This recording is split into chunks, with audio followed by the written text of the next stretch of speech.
متفق ہونا کو انگلش میں ایگری کہتے ہیں، الزام دینا کو انگلش میں بلیم کہتے ہیں،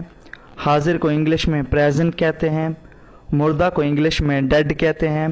غائب ہونا کو انگلش میں ڈس اپیئر کہتے ہیں، انکار کرنا کو انگلش میں ڈکلائن کہتے ہیں، کوئی نہیں کو انگلش میں نن کہتے ہیں، روانہ ہونا کو انگلش میں ڈپارٹ کہتے ہیں، کبھی نہیں کو انگلش میں نیور کہتے ہیں،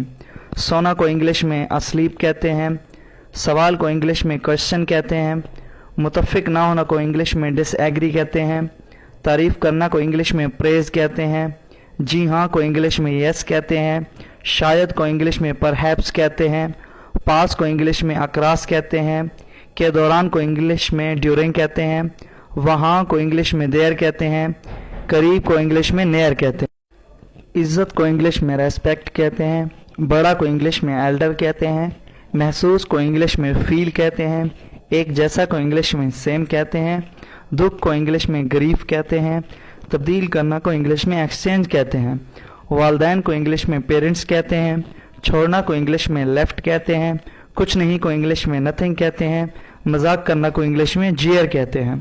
شرم کو انگلش میں شیم کہتے ہیں، محسوس کرنا کو انگلش میں فیلنگ کہتے ہیں، غیر حاضر کو انگلش میں ایبسینٹ کہتے ہیں، زندہ کو انگلش میں الائیو کہتے ہیں، نمودار ہونا کو انگلش میں اپیئر کہتے ہیں، قبول کرنا کو انگلش میں ایکسیپٹ کہتے ہیں، تمام کو انگلش میں آل کہتے ہیں، آنا کو انگلش میں ارائیو کہتے ہیں، ہمیشہ کو انگلش میں آلویز کہتے ہیں، جاگنا کو انگلش میں اویک کہتے ہیں، فوراً کو انگلش میں امیجیٹلی کہتے ہیں، لکھنا کو انگلش میں رائٹ کہتے ہیں، صاف کو انگلش میں کلیئرلی کہتے ہیں، واضح کو انگلش میں لیجبلی کہتے ہیں، باقاعدہ کو انگلش میں ریگولر کہتے ہیں، مستقبل کو انگلش میں فیوچر کہتے ہیں، اب کو انگلش میں نو کہتے ہیں، پوچھنا کو انگلش میں آسک کہتے ہیں، تمہارا کو انگلش میں یور کہتے ہیں، مدد کو انگلش میں ہیلپ کہتے ہیں،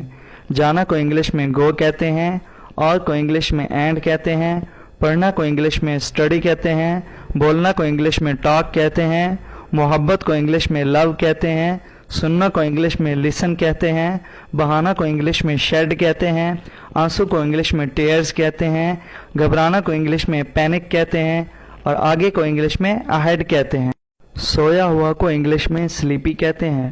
باپ کو انگلش میں فادر کہتے ہیں، جاننا کو انگلش میں نو کہتے ہیں، سستی کو انگلش میں لیزینس کہتے ہیں، گرانا کو انگلش میں ڈراپ کہتے ہیں، گھر کو انگلش میں ہوم کہتے ہیں، بازار کو انگلش میں مارکیٹ کہتے ہیں، رہنا کو انگلش میں ریمین کہتے ہیں، کھلا ہوا کو انگلش میں اوپن کہتے ہیں، بولنا کو انگلش میں سپیکنگ کہتے ہیں، اصطلاحات کو انگلش میں ٹرمز کہتے ہیں، بری بات کو انگلش میں ابیوز کہتے ہیں، سامنے کو انگلش میں فرنٹ کہتے ہیں، بچہ کو انگلش میں چائلڈ کہتے ہیں، قدم کو انگلش میں سٹیپ کہتے ہیں، پیچھے کو انگلش میں بیک کہتے ہیں، اب کو انگلش میں نو کہتے ہیں، پاگل کو انگلش میں سلی کہتے ہیں، بننا کو انگلش میں بیکم کہتے ہیں، اور مغرور کو انگلش میں ایروگینٹ کہتے ہیں۔